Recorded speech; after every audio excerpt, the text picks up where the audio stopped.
At breakfast, my daughter-in-law, Vanessa, didn't even bother lowering her voice. She reached across the table, plucked the last slice of bacon off my plate, and dropped it onto Michael's. "This is for people who actually contribute around here," she said, each word dipped in honey but sharpened like glass. Michael smirked, chewing his eggs, pretending not to notice the way my fork froze halfway to my mouth. He never corrected her. Not once.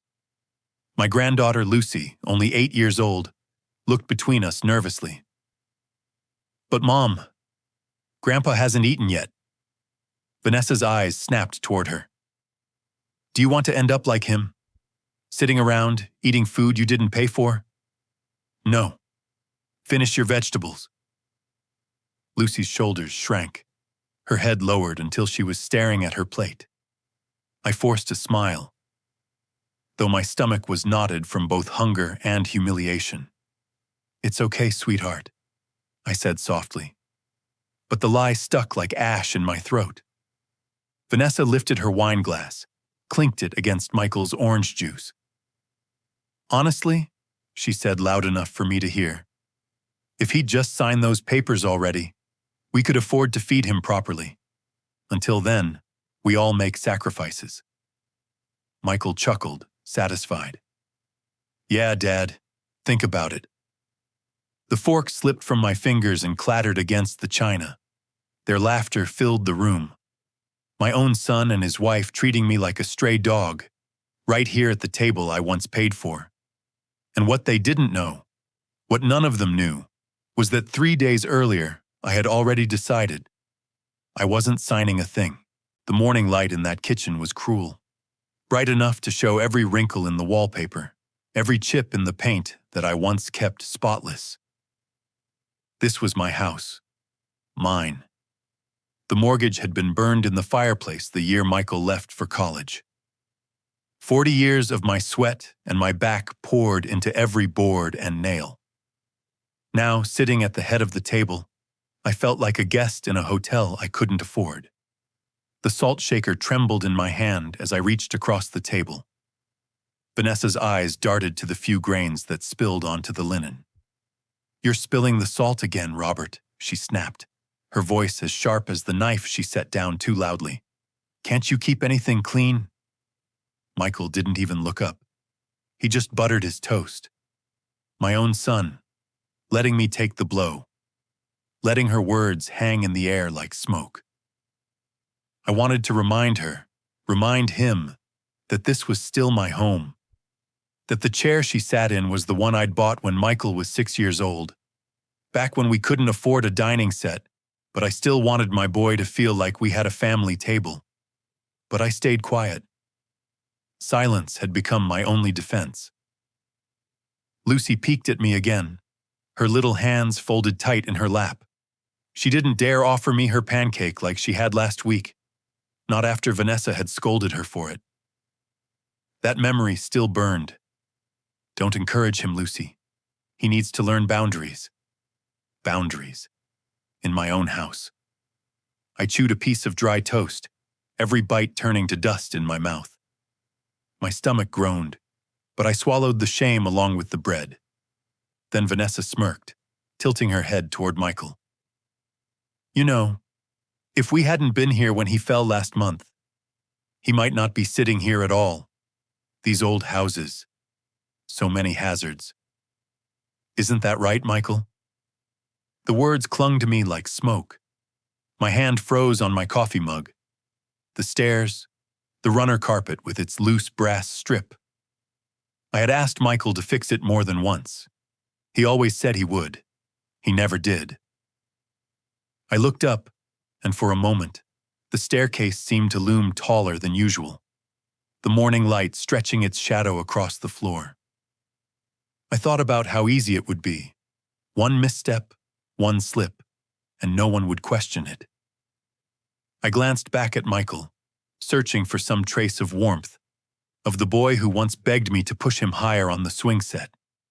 All I saw was distance. He sat comfortably while his wife carved me down with words. The house felt colder than usual, though the thermostat hummed. My own home shrinking around me, turning into something foreign. Lucy's little voice broke again, so soft I almost missed it. "Grandpa, can I sit next to you?" Her innocence stung. Vanessa shot her a warning glare, and Lucy clamped her lips shut, staring down at her plate again. I managed to nod at her, just enough to let her know I was okay. But I wasn't. Because in that moment, I understood something I hadn't let myself admit before. I wasn't safe here. Not in this house. Not with them. The toast turned to paste in my mouth. I set it down and wiped my hands on the napkin. The laughter at the other end of the table continued without me. Their glasses clinking, their whispers about signing the papers, drifting toward me like daggers. I rose slowly, leaning on the back of my chair for support.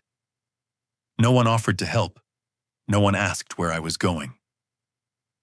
I looked once more at the staircase, its shadow stretching across the hallway, and I knew, one day soon, it wouldn't just be an accident. That breakfast was only the beginning. The humiliation didn't stop at the table. It multiplied. Little things, each one small enough to dismiss, but together sharp enough to cut. It showed up in the thermostat, always turned down lower than I'd set it, the chill creeping into my bones. When I asked, Michael would shrug, and Vanessa would laugh. "We can't keep the house like a sauna just because you're old, Robert. Be reasonable." One afternoon, I reached for my keys on the hook by the front door. That hook had been there longer than Michael's marriage. I'd hung those keys there every night for 40 years, a ritual carved into the grain of the wood. The hook was bare. I patted my pockets, checked the end table. Nothing. "Vanessa?" I called, trying to sound casual. "Have you seen my keys?"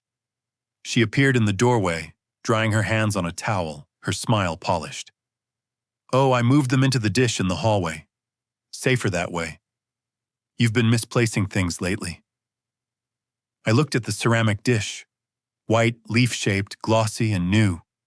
My keys sat in it like museum pieces. "Never lost them once," I muttered. Her smile widened. "Well, there's a first time for everything." She walked away before I could answer. I stood there staring at the dish, realizing the house I'd built had been reorganized into something I didn't recognize. Even my own access was subject to approval. It showed up in the mail. Bills and letters that used to be handed to me directly now tucked into drawers, or opened before I ever saw them. 2 days later, I stopped at the grocery store. Just bread, milk, coffee, the kind of small list that once would have felt like freedom. Helen used to tease me for buying whatever caught my eye. I swiped my card. The machine beeped. "Declined," the cashier said softly, eyes darting to the line behind me. "That can't be right," I said, trying again. Same beep, same shake of her head. The people behind me sighed. I felt heat creep up my neck. 40 years of paying bills on time, and now I was the old man holding up the line. When I got home, I asked Michael. He was scrolling his phone, half listening. "Probably a glitch, Dad." Vanessa answered instead, breezing past with a laundry basket. "We consolidated accounts. It's simpler if I manage the bills. You don't need to worry about cards anymore." Don't need to worry. The phrase burned. A man stripped of worry is a man stripped of choice. I carried the bread in a paper bag like contraband. That evening, I walked past Michael's office and heard his voice, low, clipped. "Yeah, once the papers are signed, we can move fast. The market's good right now." No, he doesn't know yet. A pause, the scrape of a chair. I stepped into the doorway. Michael snapped his laptop shut so fast the lamp rattled. "Work call," he said too quickly. "Nothing important." I stood there looking at my son, the boy I once taught to ride a bike, now shutting doors in my face.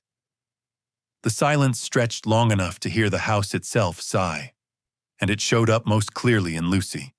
Sweet, unguarded Lucy, who didn't know how to lie. She'd whisper things she overheard, little warnings she didn't fully understand. "Grandpa, Mommy says when you finally sign, everything will be easier," she told me one afternoon, her voice carrying the innocence of a child who thought she was helping. The words landed heavier than any fall, because in that moment, I knew the breakfast table wasn't just cruelty. It was strategy. On Friday, Lucy and I went to the park. The sun hadn't decided whether to show up or not.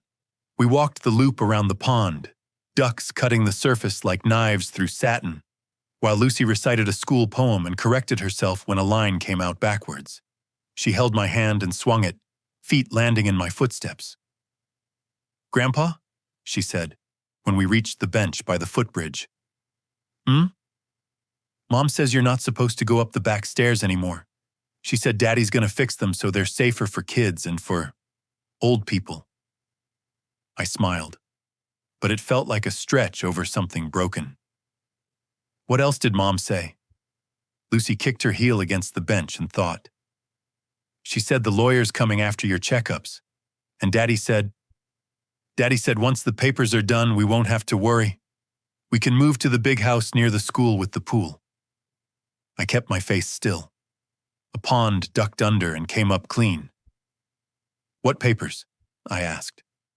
She shrugged, with the dangerous honesty of children. "The ones that make everything yours into ours." My mouth tasted like copper. I put a hand over hers. Her fingers were bird bone small, warm through my glove. "Lucy," I said gently, "when did you hear that?" "Last night," she said. "I was supposed to be asleep, but I needed water, and then I heard Mom say, 'Once your dad signs,' and then Daddy said, 'He will. He can't even go down the stairs without help.'" She looked up at me then, eyes wide and sad. "But you can, right? You can go down the stairs?" "That's not the point," I said, and surprised myself with the snap in my voice. "Sorry, baby. That's not about stairs." She nodded like she understood all of it, and none of it at once. On the way home, we stopped for hot chocolate. I took mine without whipped cream because Vanessa would roll her eyes at the calories.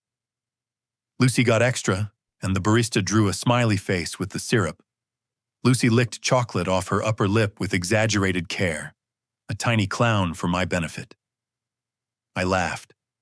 We let the car warm in the lot until the windshield cleared its white breath.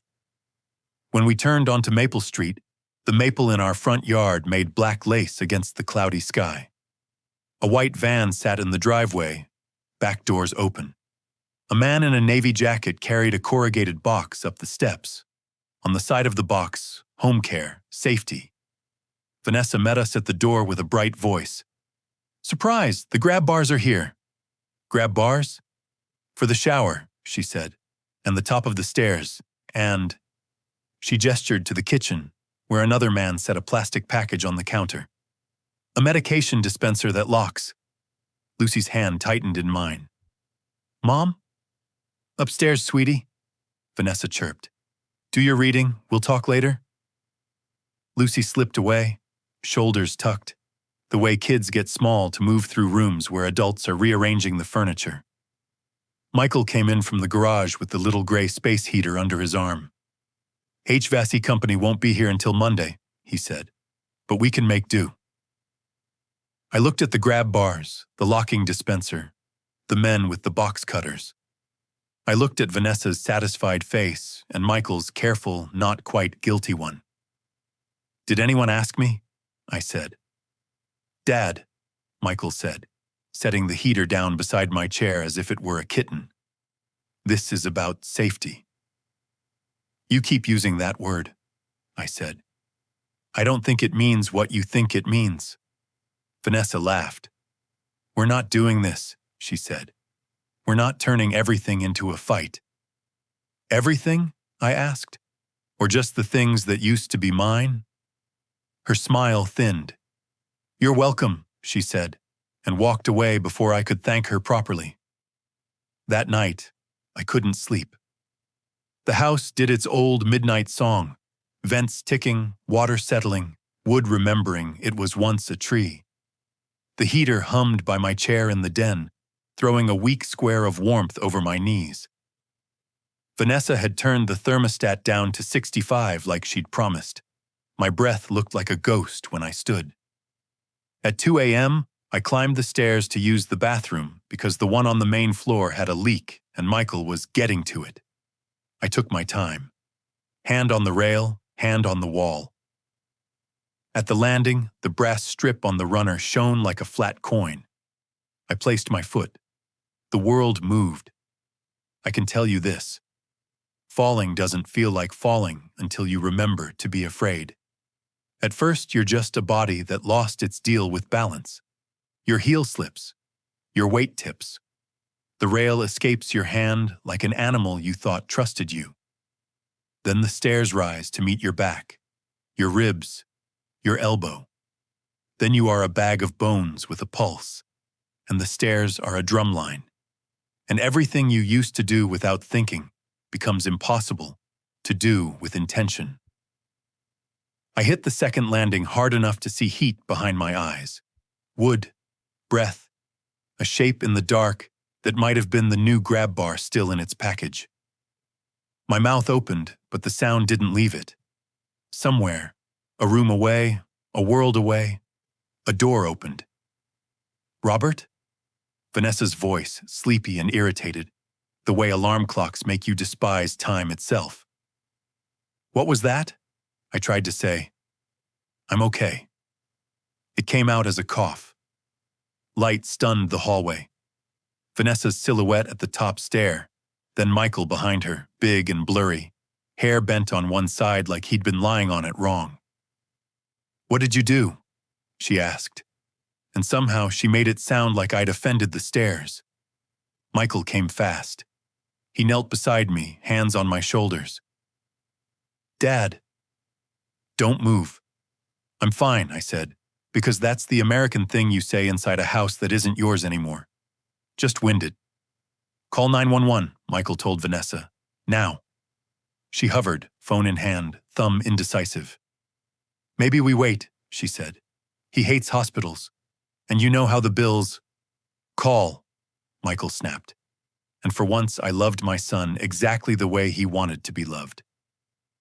By the time the paramedics came, the house felt like it was holding its breath. Lucy stood at the end of the hall with her rabbit, the ears clutched to her mouth. I winked at her while a young man with a badge asked me what day it was. My ribs swallowed my breath and asked for more. They strapped me to a board, and I stared at the plaster ceiling as it crawled past. The brass strip flashed in the hall light. One screw missing, one gap wide as a lie. As they carried me down, Vanessa said, to nobody and everybody, this is exactly what I've been warning about. It sounded almost like victory. They carried me out on a stretcher, Lucy's wide eyes following me as Vanessa muttered about bills. By the time the ambulance doors closed, the house was just a shadow behind me. The next thing I knew, I was under hospital lights. Emergency rooms have a way of making everybody equal. You can tell yourself you're different. You pay your taxes on time. You pick up your neighbor's trash can when the wind knocks it over. You once built a treehouse with a roof that didn't leak. But when you're in a paper gown on a plastic mattress under lights that make your skin look like old wax, you are just a body that failed at gravity. The nurse was kind in a way that didn't require me to earn it. She took my blood pressure and said, "You gave yourself a wallop, didn't you?" The doctor was the age of Michael and wore running shoes with his scrubs. He pressed 2 fingers along my ribs and said, "Any pain here?" And I said, "Yes, and a little south of there too." And he smiled like he appreciated the effort. X-rays. A CT. The bruise on my flank looked like a storm over Kansas on the Doppler. Purples and greens, the yellow smear of a sunrise no farmer asked for. 2 cracked ribs, they said.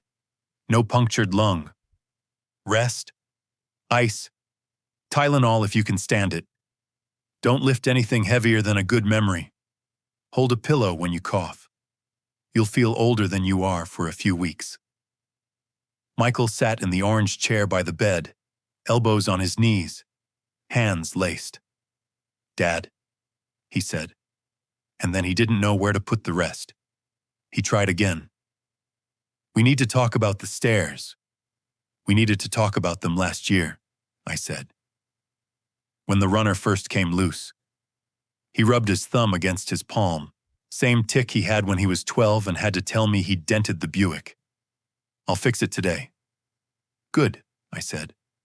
"Then fix the way you look away when Vanessa says things she shouldn't." He looked at the floor. "She's trying to help." "Then tell her to stop helping me into a grave." He didn't like that.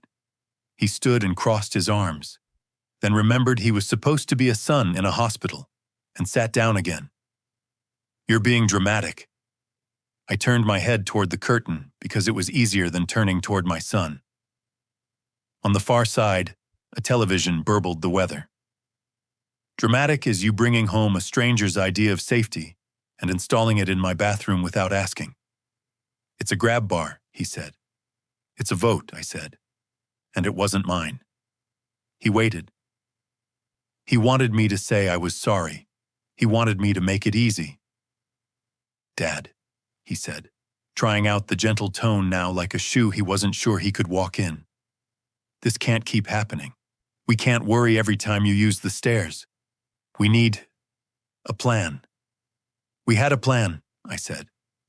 "I stay in my home till I can't. You help when I ask. We eat dinner together without talking like we're dividing up a company." He didn't answer. The curtain rustled. Vanessa slid in with a paper cup of coffee. "They keep this stuff at one temperature. Automotive," she said, and handed it to me with 2 fingers like she was offering a prize to a dog who'd finally learned to sit. "Thanks," I said, because my parents didn't raise a quitter. She stood too close to Michael's chair. "So," she said brightly. "What did the nice doctor say?" Michael told her. She hummed at the right spots, made a face when he said cracked ribs, and then brightened like a person remembering the punchline she'd been waiting to deliver. "Well," she said, "let's look at the silver lining. This is exactly the wake-up call we needed." Michael didn't stop her. He didn't nod, but he didn't stop her. "Robert," she continued, bending to meet my eyes, "we've all been dancing around it. It's time to put things in writing. Power of attorney, transfer of—" She glanced at Michael like they'd rehearsed the word. "Responsibilities. The next time." She said it like the date was already circled in red on a calendar I wasn't allowed to see. I set the cup on the tray. The coffee smelled like a burnt tire. "You want me to sign my life over because your stair runner is loose?" She laughed. "Don't be ridiculous." Later that night, as the ward quieted, I heard voices outside my curtain. Not nurses, not doctors. Vanessa's voice, low, sharp. "If he can't manage the stairs, he can't manage the house either." A chair scraped. Michael murmured something I couldn't catch. Silence pressed heavier than the bandage across my ribs. I closed my eyes, but I didn't sleep. Those words cut deeper than the fall itself. I didn't say what I wanted to say. That ridiculous is a woman eating eggs at a table I built and telling me my house is a liability. Ridiculous is a son who knows better letting the woman he married talk to his father like a child. Ridiculous is a paper cup of bad coffee and a good man trying to swallow both with his pride. "The lawyer's coming Monday," she said. "Just to talk." Michael added quickly, "Just to talk." "Of course," I said. "Talking is free." Vanessa kissed the spot above Michael's ear and checked her phone. "Lucy's at my sister's," she said. "I'll pick her up after. Don't be long." When she left, the room got bigger by an inch. Michael ran a hand through his hair and let it stay wild. He looked more like my boy that way, less like a man trying not to be the person he'd promised he wouldn't become. "Dad," he said softly, "I want to take care of you." "I know," I said. "Start by listening to me." He nodded and didn't. The nurse came back with discharge papers and a plastic bag of ice. She smiled at me, then at Michael with a tilt of her head that said kindly, "Be the person he thinks you are." On the way out, we passed a glassed-in room with a little girl sitting on a gurney, a pink cast on her wrist. Her mother was braiding her hair. The girl stared at the television like it owed her something. I remembered Lucy's voice at the park. "Once the papers are done, we won't have to worry." In the car, Michael drove like a person who obeys speed limits on purpose. The wipers squeaked across a windshield that didn't have enough water to need them. At a red light, he said, "Maybe you should move a bed downstairs for a while." "I sleep in my bed," I said. "I walk my stairs. I drink coffee in a mug that isn't paper." He tapped the steering wheel twice. Left index finger, right index finger. "Okay," he said, which meant not okay. At the house, the brass strip on the runner had been removed. The step looked naked without it, a mouth missing a tooth. Vanessa had taped a handwritten note on the wall. "Watch your step." The exclamation point had a heart instead of a dot. Lucy ran from the den and threw her arms around me carefully, like I was made of glass, but she knew where the seams were. "Grandpa," she whispered into my coat. I prayed in my head when they said ambulance. I didn't tell Mom. "Good," I whispered back. "God hears you better that way." She looked up at my face, searching for a joke. When she found it, she smiled. I settled into my chair by the cold window. The heater purred like a small animal that wanted to be loved. Vanessa stood in the doorway, arms crossed like she was cold or winning. "So," she said, cheerful as a shopping channel host, "Monday at 10. It'll be painless, Robert." "Some things are supposed to hurt," I said. She laughed like I was hilarious and left the room. Michael lingered. "Dad?" "Yes. Please don't make this harder than it has to be." I looked at him, the boy who used to fall asleep in the back seat on the way home from Pirates games, the man who now let a stranger put labels on his father. "You already did," I said, and closed my eyes so I wouldn't have to watch the sentence land. That night I wrote 2 lists on a yellow pad. What they know, what they don't. Under the first I wrote, ribs, runner, lawyer, Monday, thermostat 65, medication dispenser with a lock. Under the second, the safe behind the paneling in the den, the deed, the will Helen and I signed the year before she died, the one we amended in ink after Michael forgot my birthday, and the letter Helen wrote in her neat teacher's script. She never taught school, but she wrote like a woman who could have. It began, "If they ever make you smaller to make themselves bigger, remember who built the table." I touched the paper where her hand had been. Monday wasn't far, but neither was the past. And the past had a way of walking into the room when you sat still long enough, laying a hand on your shoulder, and reminding you that dignity is not something other people hold for you. They can help you carry it. They don't get to own it. But the real pain was knowing Vanessa saw it less as an accident and more as evidence I should hurry up and sign. Nights in that house didn't feel like nights anymore. They felt like interrogations without questions. Long stretches of silence where the walls seemed to lean closer, demanding answers I couldn't give. When the sun dipped below the maple trees out front, shadows slipped across the carpet and settled into corners like they meant to stay. That was when the house revealed its truest voice. Creaks in the stairwell, faint shuffles across the hallway, pipes groaning as if they too were old and tired. I should have been used to it. I'd lived here for 40 years. I built half the shelving in this house with my own hands. I could walk from the den to the kitchen blindfolded and know exactly where the floorboards would complain. But lately, every familiar noise sounded wrong. Off. A creak wasn't just a creak. A tap of water in the sink wasn't just plumbing. It was suspicion. It was memory. It was fear whispering. They loosened the screws once. Why not again? After the fall on the staircase, my ribs still ached when I breathed too deeply. I couldn't bring myself to sleep upstairs anymore. Not under that roof. Not down that hall where Michael's laughter as a boy used to echo. I dragged a blanket and pillow into the den and made the couch my bed.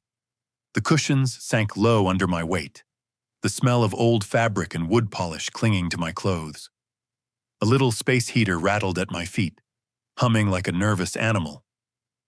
It wasn't comfort, but it was survival. One morning, when the mail came late, I reached the door before Vanessa could.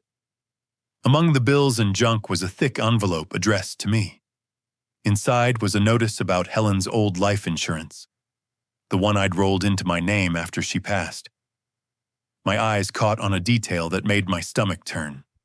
Michael was listed as the secondary contact. My hands shook. When had that been changed? Had I done it, lost in grief? Or had someone helped me organize when I wasn't paying attention? For the first time, I knew I couldn't face this alone. On the third morning, before dawn had fully claimed the sky, I heard small footsteps. Light, hesitant, almost apologetic. The door cracked open, and a soft face peeked through. Emily. She wore her school sweater, collar crooked, her hair tied in uneven pigtails. In one hand, she clutched her stuffed rabbit, ears worn to threads from too much love. She stepped inside like she was sneaking into forbidden territory. "Grandpa," she whispered. I sat up slowly, clutching my side. "Sweetheart, you're awake early." Her eyes darted down the hall, checking if the coast was clear. Then she hurried across the rug and crouched beside me. The smell of apples clung to her hair. Probably from the shampoo Vanessa always bought in bulk. "Don't tell Mom I said this," she murmured. "She'll get mad." I placed my trembling hand over hers. "What is it, Emily? You can tell me." She bit her lip, face serious in a way no 8-year-old's face should ever be. "I heard Daddy and Mom talking. Daddy said you were supposed to sign papers after you fell. He said it would make things easier. Mom said you're being stubborn. Then Daddy said, 'Accidents happen all the time in old houses.'" The words landed in my chest like stones. For a moment, I couldn't breathe. "What kind of papers?" I asked, my voice low. Emily shrugged. "I don't know. The ones that make the house ours, I think. He told Mom you don't understand things anymore. He said you forget stuff. But you don't forget, Grandpa. You remember things better than anyone." Her little voice cracked on the last sentence. I blinked back the heat in my eyes and forced a smile for her. "Thank you, Emily. You're very brave." Tears gathered in her lashes. "Are you going to leave, Grandpa?" "No," I said firmly, squeezing her hand. "This is my home, and someday it'll be yours. Not theirs. Yours." She pressed her rabbit into my lap, like a knight offering a sword. "Keep him," she whispered. "He keeps nightmares away." The toy was soft, threadbare, but heavy with trust. Then the sound of Vanessa's heels clicked down the hall. Emily gasped, snatched her hand back, and scurried toward the kitchen, her rabbit forgotten on my lap. I sat there, staring at the toy, my heart pounding. That was the moment I knew I wasn't imagining things. I wasn't just an old man losing his footing on creaky stairs. I wasn't paranoid. I had a secret ally, and she was only 8 years old. That night, when the house went still again, I pulled out the shoebox from beneath the couch. Inside were the scraps of a lifetime.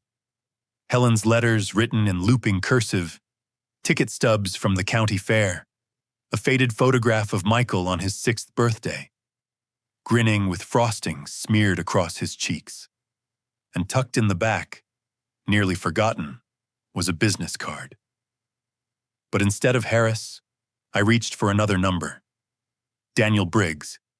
He'd been Helen's and my friend years ago, and now worked at a law office downtown. He wasn't the man who drafted our first will, but he was someone I could trust. My hands shook as I dialed. The ring buzzed twice before a voice answered, older now, but still steady. "Hello? Daniel?" I whispered. "It's Robert. I need your help." There was a pause. "Robert? God, it's been years. What's going on?" I looked at the rabbit sitting on the armrest, its ears slumped, its button eyes watching. "My son. He's trying to take the house, and I think—" My throat caught. "I think he tried to take me with it." Silence. Then a long, heavy sigh. "Meet me tomorrow. Bring whatever you have. And Robert, don't sign a damn thing." I closed my eyes. For the first time in weeks, I felt something like hope. Fragile, yes, but alive.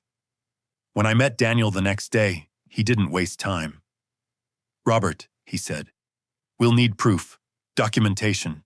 If it ever comes to court, feelings won't matter. Only records will." He leaned closer. "Start writing everything down and record what you can." He slid an old tape recorder across the desk. "Use this." That night, back in the den, I stared at the ceiling beams, the heater humming low. The rabbit Emily had given me sat against my pillow. I whispered into the dark, "Not if I give it away."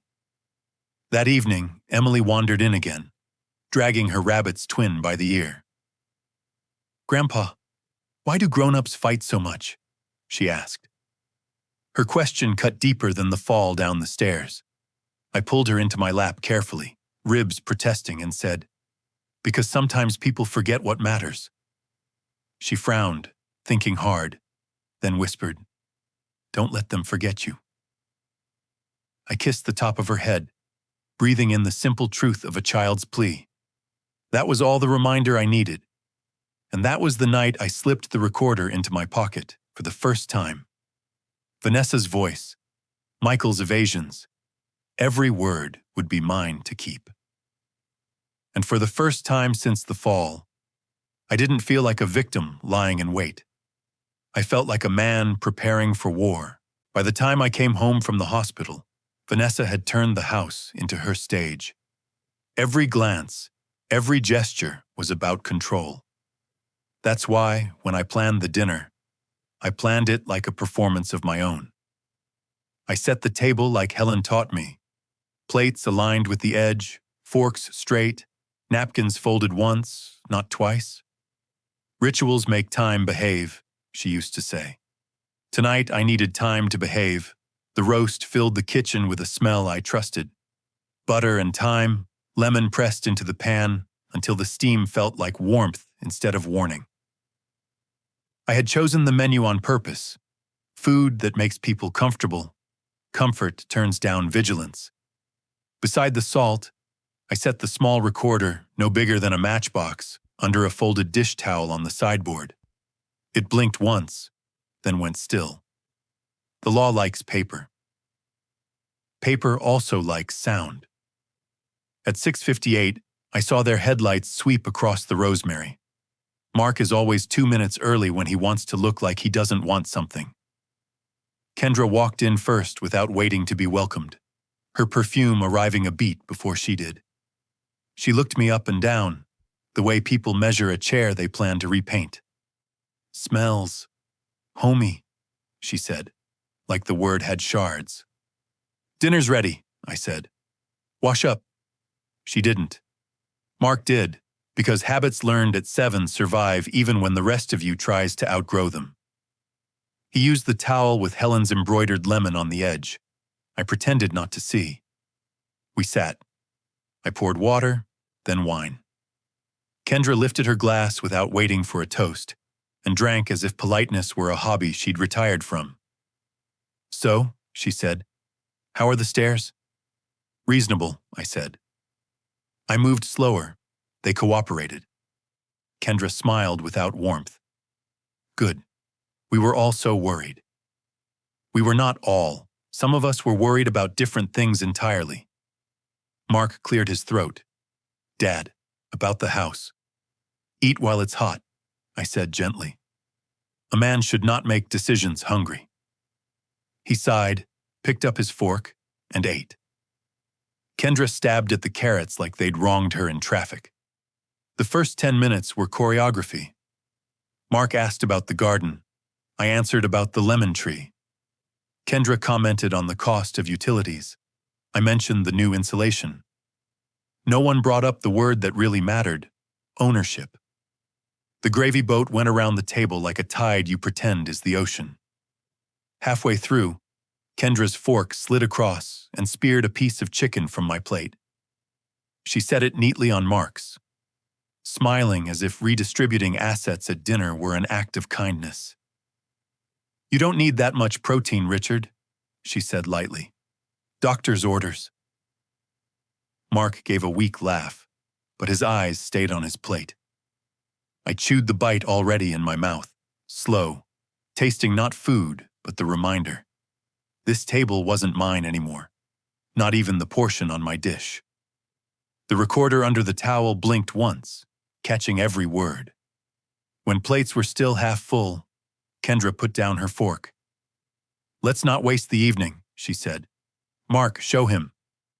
He glanced at me for permission. I nodded. He slid an envelope from his jacket, cream paper, thick, the kind that thinks more of itself than it should. He placed it beside my plate as if it might stain. It's an offer, he said. Above market. They'll cover closing, give you a generous rent back if you need it. It's a good deal. Kendra smoothed the envelope with 2 fingers. It's the right move, she said. This place is too much. Stairs, yard, everything. It's not sustainable. There it was. The word people use when they want their desire to sound like your salvation. I did not open the envelope. I appreciate your concern, I said. That's not concern, Kendra said brightly. It's reality. Reality, I repeated softly, as if tasting whether it had spoiled. Mark leaned forward. Dad, listen. We can liquidate now, put the money to work, annuities, laddered CDs, get you set up with a condo close to us so we can, help. Be there. Basement? I asked, without sugar. Mark flushed. It wouldn't be like that. Kendra cut in. It would be safe, and clean, and manageable. She said clean, like my house needed a tetanus shot. I folded my napkin, placed it beside the plate. The recorder kept its silence, blinking to itself in the cloth cave. I'm staying, I said. Mark blinked. Kendra didn't. I'm sorry, she said. What? I'm staying, I repeated. In my home, for as long as I choose. Kendra's laugh was quick, metallic. That's not really feasible, Richard. Feasible? I said. You're welcome to try a different adjective. It won't help. Mark rubbed his temple. Dad, please. We can't sit around and wait for something to happen. The fall happened, I said. And here I am. He swallowed. You could have died. I didn't. And your first call afterward was to a realtor. The fork in Kendra's hand paused mid-air. We were being proactive. Like when you told Avery to remind me about the stairs, I asked. Kendra's eyes sharpened. Children talk. They say things. They do, I said, especially when what they were told wasn't meant to be said out loud. Mark glanced between us. What is this? This, I said, and let a beat pass so the room could adjust, is where I say my piece, and you listen long enough to recognize your voices when I play them back. Kendra's smile faltered, the way a light flickers before it accepts it's about to go out. Excuse me? I stood slowly, the way a man stands who knows his body will obey him in front of an audience. I took 2 steps to the sideboard, lifted the dish towel, and pressed stop. The recorder rested in my palm like a witness. I set it gently beside the envelope. Kendra leaned back, face arranged to look bored. "What is that?" "Insurance," I said. "Truth on tape in case anyone forgets what they said when they thought the walls wouldn't remember." Mark's jaw clenched. "Dad, this is—" "I recorded the visits from your realtor," I said, not unkind. "The one where he addressed me as sir, but talked past me to your plan. I recorded the phone call where you floated the word conservatorship, like a balloon you hoped I'd pop so you could call me unreasonable." He dropped his gaze. Shame is heavier in rooms with good lighting. "And," I added softly, "I recorded your wife on the phone, talking to Laura about nudging the timeline." Kendra's chin lifted. "You're twisting." "I don't twist," I said. I set words down where they were spoken and let them sound like themselves. Silence spread across the table like a tablecloth thrown a little too hard. Mark exhaled. "We're just trying to make sure you're safe." "Safe," I said, nodding. "A useful word. It can mean protected. It can also mean controlled." "Which were you offering?" He didn't answer. Kendra found a new angle. "Look, even if you don't sell now, we should at least put things in order. Power of attorney, health directives. Mark will need authority to help you make decisions. It's common sense." "Authority," I said. "That's the word you mean." She shrugged. "Call it what you want. Paperwork is paperwork." "Paperwork," I said mildly, "is a river. It flows toward whoever dug the channel." Mark frowned. "Dad!" I slid another envelope from the sideboard. This one thin. Official. I had not intended to show it tonight, but timing is a thermostat. Sometimes you nudge the temperature and watch who sweats. "I met with Peter Alvarez," I said. "He says hello." Kendra blinked. She knows the town's lawyers the way a person knows the grocery aisles. "Who?" "Estate and trust," I said. "He handled Aunt May's mess years ago. He's precise, allergic to drama. He filed letters with the county. He sent notices. He prepared a memo of non-representation." "A what?" Mark asked. "It says," I said, sliding the paper halfway across and then stopping, "that no one is authorized to act on my behalf regarding the sale of this home. It also says that any further interference will be referred to his office. Certified copies went out yesterday. To your realtor, to the county recorder, to the buyer's agent, in case you'd like to save him the trouble of learning to read." Mark stared at the paper but didn't reach for it. Kendra did. Her nail clicked against the letterhead before she thought better of touching it. "You went to a lawyer," she said flatly. "I went to a friend who knows which desk to put what on," I said. "And before that, I went to Helen's desk." That landed. Even Kendra didn't speak for a heartbeat. "Helen left me a folder," I said. "Her writing, her instructions. She paid off the house years ago because she knew this day might come. The day when love would start sounding like math. She left other things too. Things you don't know, because she didn't write them for you." Kendra laughed, but it cracked down the middle. "So now you're going to blackmail your own family with some secret treasure map?" "I don't blackmail," I said. "I close doors quietly." Mark's voice came out small. "Dad, why are you doing this?" "Because," I said, and the steadiness in my voice surprised even me. "I will not be managed." I let that hang. The clock in the hallway contributed its one honest sound. Tick, which is how truth survives. Kendra reached for the envelope again, the first one, the offer. She pushed it toward me as if sliding money to a maitre d'. "This is generous," she said. "If you walk away from it, you'll regret—" I placed my hand on the envelope and felt the weight of paper that had mistaken itself for authority. Then I moved it aside and set the recorder in its place. Blink. Red dot. Ready. Kendra, I said, gently enough that she had to lean forward to hear. I know you think I'm a problem to be solved, but I am a person to be reckoned with. There's a difference. Her eyes sharpened. You think because you've got some letters and a toy recorder you can… What? Scare us? Not scare, I said. Clarify. She folded her arms. Clarify away. All right, I said, and shifted the temperature down 1 degree. Clarity looks like this. I turned to Mark. You will stop all attempts to list or market my home. No letters of intent. No conservator talk. If a single realtor steps onto my porch, Peter will send a letter you won't enjoy reading. Mark's mouth tightened. Fine. You will also stop treating my no as a phase, I continued. The next time we talk about houses, it will be about your hinge repairs, not my stairwell. What? He said, thrown off balance. Hinges, I said. Start fixing your own. The kitchen cabinet is a good place to learn. Kendra scoffed. This is petty. No, I said. This is adult. I turned to Kendra. You will stop using Avery as a courier for messages that belong to grown mouths. You will stop telling her that Grandpa is fragile or confused or needs help finding a safer place.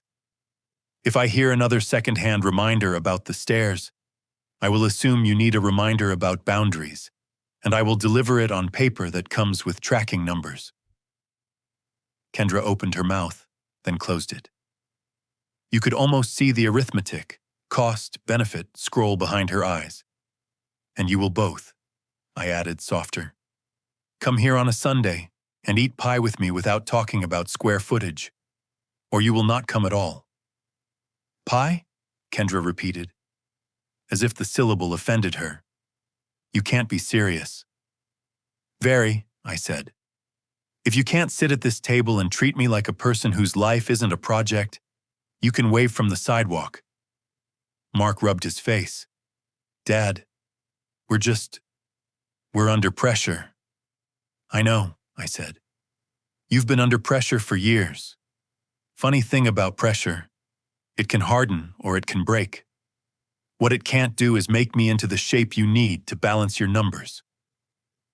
Kendra leaned forward, voice low, trying a new weapon. Pity. Richard, you are alone. The winter is coming. What happens when you slip again and no one's here? I held her eyes. Then I will get up, or I won't. Either way, it will have been my fall. We sat in the thrum of the heating ducts and an honesty that made even the air behave. Finally, Mark reached for his wine and found his water instead. He drank like a man who knew he had to stay clear-eyed or drown. What now? He asked. Now, I said. We eat. Then you go home. Tomorrow I'll stop by with the receipts from the certified letters, so your lawyer doesn't waste his time writing me about misunderstandings. Sunday, you come back with nothing in your hands but yourselves. We try again. Kendra's mouth thinned. And if we don't? Then you don't, I said. Life is a generous place. It offers choices. She rose. The chair scraped. Mark hesitated, then stood too. He looked at the roast, then at me. This is good, he said, meaning the food and not the conversation. It is, I said. It always was.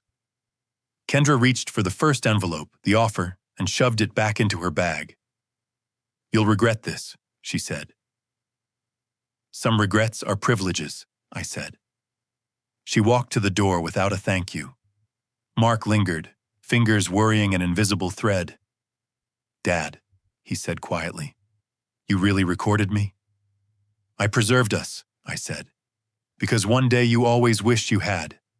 He nodded, a single miserable dip. Sunday, he said.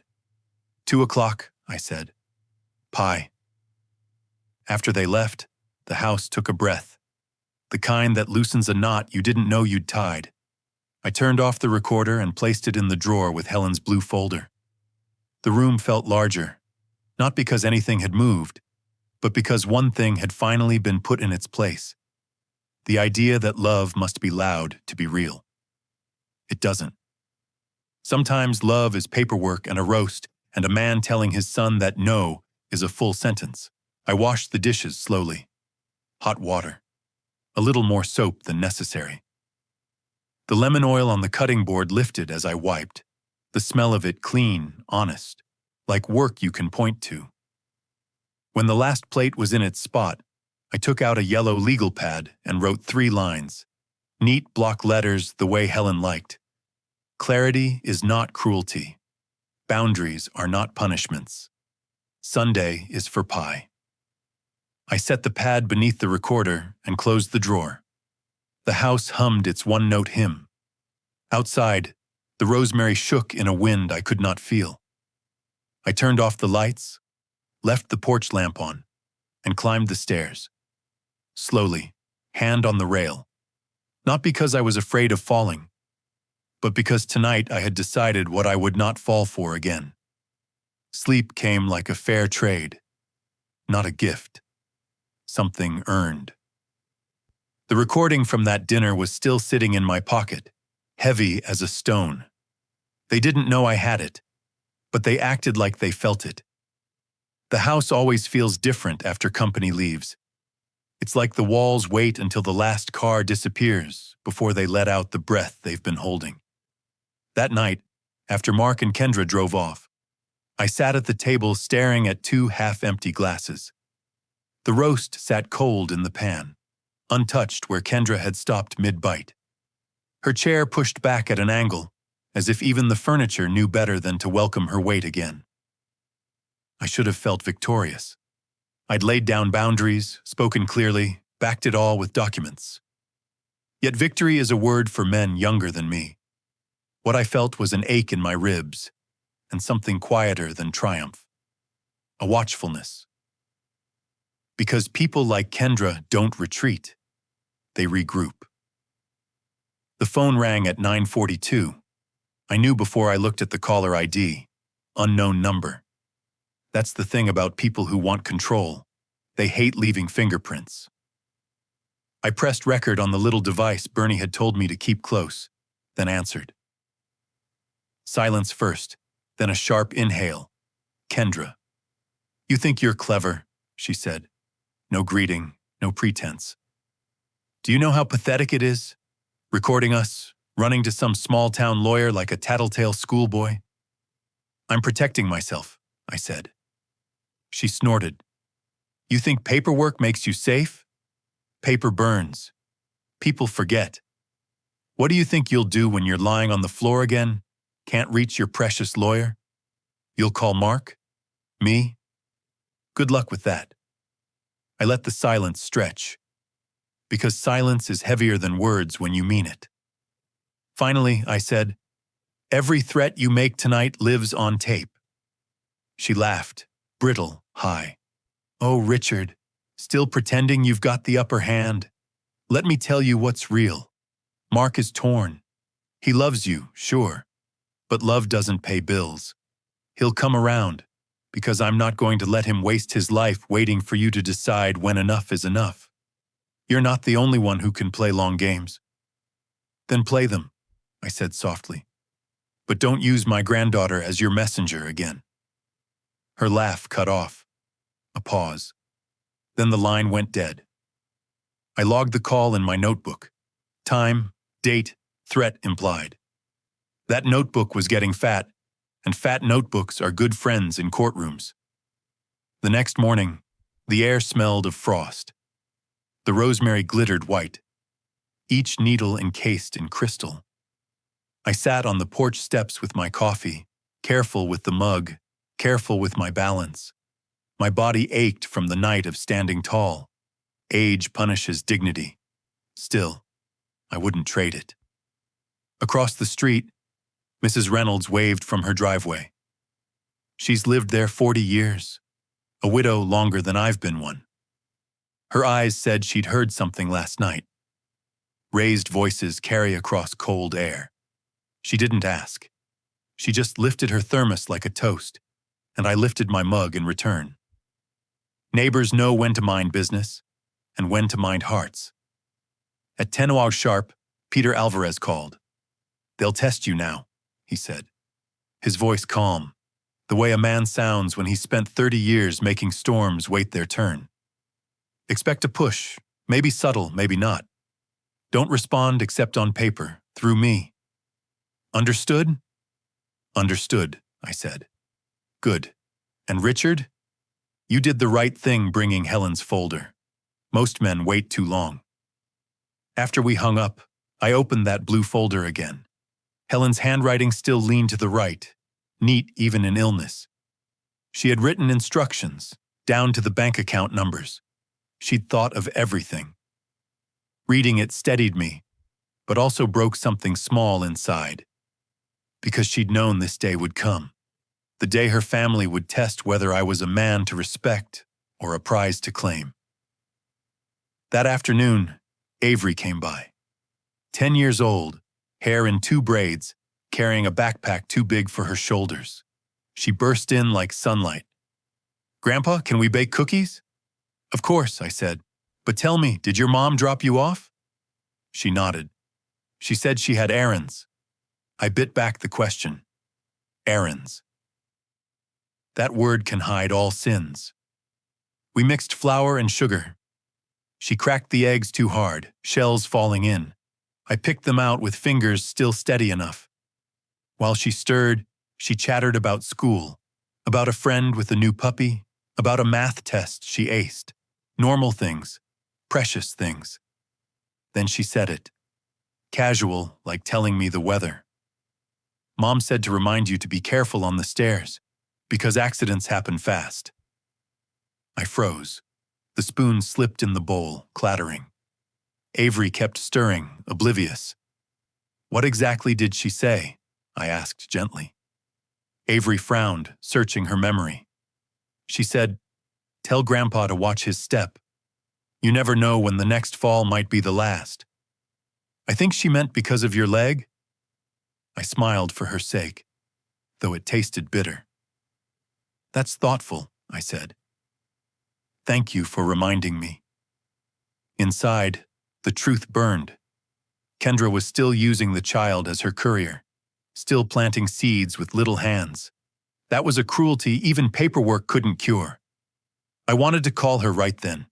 Shout, demand she keep her poison out of my granddaughter's mouth. But I remembered Dana's words. Don't fight in their theater. Fight on your terrain. My terrain was paper, and tape, and patience. We baked the cookies, we burned half the batch. We laughed, and I let that laughter be louder than the anger boiling under my ribs. That evening, Mark called. His voice was tired, strained. "Dad, can we talk?" "We just did," I said. "At dinner." "I mean privately," he said. "Without Kendra." I waited. He filled the silence. "She's intense. I know she pushes, but you've got to see where she's coming from. She's worried about security, about money, about the kids." "And you?" I asked. A long pause. Then, "I'm worried about you." "Then worry enough to stand up when someone tries to push me down," I said. "Worry enough not to let my granddaughter carry your wife's threats in her backpack." Mark sucked in a breath. "She didn't." "She did," I cut in. I heard it from Avery's lips. I don't want to hear it again. Another pause, then softly. "I'll talk to her." "Do more than talk," I said. "Choose." He didn't answer that, just said, "Sunday, 2:00, we'll be there." That night, I couldn't sleep. I walked the halls slowly, hand trailing the wall. Every picture whispered. Mark at 8, missing front teeth, proud with his first baseball glove. Helen in her garden hat, laughing at a joke I'd forgotten. Avery as a baby, asleep against my chest. These walls held memory, not just furniture. That's what Kendra didn't understand. This house wasn't real estate. It was proof of existence. I sat at Helen's old desk, opened a fresh legal pad, and wrote, "To whom it may concern. I, Richard Thompson, being of sound mind, declare." I stopped, looked at the recorder on the desk, pressed the red button. "This is Richard Thompson," I said aloud. "I am making this record tonight because family can fail you, but facts cannot. If anything happens to me, this voice will remain." I listed it all: the fall, the pressure, the realtor, the envelopes, the phone calls, Avery's warning. My voice steady, my breath measured. When I finished, I clicked stop. The tape whirred to silence. That silence felt like armor. The backlash had begun, but so had the counterweight. In that balance, the truth was heavy enough to matter. After the backlash, silence filled the house like fog. But I knew it wouldn't last. They'd be back, because greed always comes knocking again. Sunday afternoons used to mean football and Helen's chili simmering on the stove. Now Sunday meant waiting. I'd set out 2 glasses of water on the table. Not wine, not coffee. This wasn't hospitality. This was business. At exactly 2 o'clock, the front door opened without a knock. Mark stepped in first, shoulders slumped, eyes darting. Kendra followed, heels clicking, face tight, as if she were entering a courtroom she thought she could dominate. Avery trailed behind, clutching her stuffed rabbit. I bent down to her level.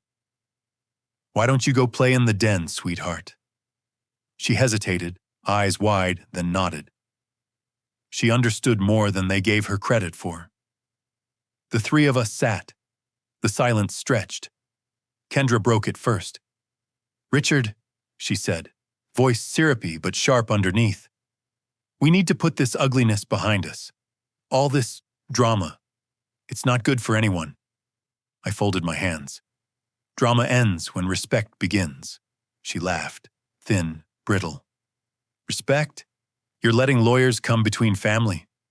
"No," I said softly. "You did." Mark cleared his throat. "Dad, can we just talk through this? No accusations, no threats, just us." "Fine," I said. "Then tell me, whose idea was it to have Avery deliver your warnings?" Kendra's face stiffened. "That's ridiculous." Mark's eyes flicked away. "I told her it was wrong," he muttered. "And yet it happened," I said. "So forgive me if I don't trust words anymore. I trust records." I placed the small recorder on the table. Its little red light blinked like a heartbeat. Kendra's smile faltered. "What's that?" "Proof," I said. "Of everything. Every phone call, every threat, every slip you made because arrogance made you sloppy." Mark leaned forward, voice strained. "Dad," I held up a hand. "Don't. You had chances. At the dinner table, in the garage, on the phone last night. And each time you chose silence." The room tightened. Even the clock seemed to hold its tick. Finally, Kendra snapped. "So what? You'll take us to court? Drag your son through hearings? Drag your granddaughter through gossip? You think anyone cares about an old man clutching papers?" I met her eyes. "The state cares. Banks care. Judges care. And one day, Avery will care. She'll read those papers and know her grandfather stood when others knelt." Mark's face broke then. Just a flicker, but enough. He looked at the floor, shame coloring his cheeks. "Dad, I waited, but the words didn't come. He wasn't ready. So I spoke instead. Here's what will happen. The will stands. This house remains mine until the day I choose otherwise. When I'm gone, Avery will inherit it. Not you two. She will decide whether to keep it, sell it, or burn it to the ground. That choice will be hers, not yours." Kendra's jaw dropped. "You can't." "I can," I cut in. "Already filed, already notarized, already witnessed." Her face flushed red, then pale. Rage has colors when it runs out of words. Mark pressed his palms to the table. What about us? Are we cut out completely? I looked at him long, hard. Not completely. You'll have something. Enough to remind you I wasn't cruel, but not enough to reward betrayal. Silence. Heavy, suffocating. Then Kendra shoved her chair back so hard it screeched. Come on, Mark, we're done here. But Mark didn't move. He just sat, eyes wet, staring at his hands. Mark, she hissed. Finally, he rose. Not with anger, not with dignity, just with defeat. They walked out without another word. The door slammed, but it sounded smaller than it used to. That night, the house was quiet in a new way. Not tense, not fearful, just quiet. I poured myself tea, sat at Helen's desk, and opened the window. The air smelled of pine and frost. Avery padded in, rabbit in her arms. Grandpa, are they mad? Yes, I said honestly. Did you do something wrong? She asked. I pulled her close. No, sweetheart. Sometimes people get mad when you finally say no. She nodded slowly, like she understood more than her years should allow. Then she set the rabbit on my lap. Keep him tonight. He's good at making bad dreams go away. I hugged her, throat thick. Thank you. When she left, I held that rabbit like it was gold, because it was. A week later, the lawyer called. All filed, airtight. They can shout all they want, Richard. The house is safe, the estate is secure. Your wishes will stand. I thanked him, then hung up. I stood by the window, looking out at the yard Helen had once tended. The rosemary still glittered with frost, stubborn and fragrant even in cold. I thought of Mark, not the man at my table, but the boy in the baseball glove. I thought of Kendra and wondered when ambition had curdled into cruelty. And I thought of Avery, her small hand slipping into mine, her voice carrying innocence even when burdened with adult whispers. The storm had come, and for once I was still standing. Some nights the stairs still haunt me. I grip the railing tighter, my ribs still ache, and I remember the sound of wood against bone. But now when I climb, I hear another sound too. Avery's voice. Be careful, Grandpa. Not a warning from Kendra's lips, but a prayer from hers. And when I reach the top, breath steady, I realize the house is still standing. So am I.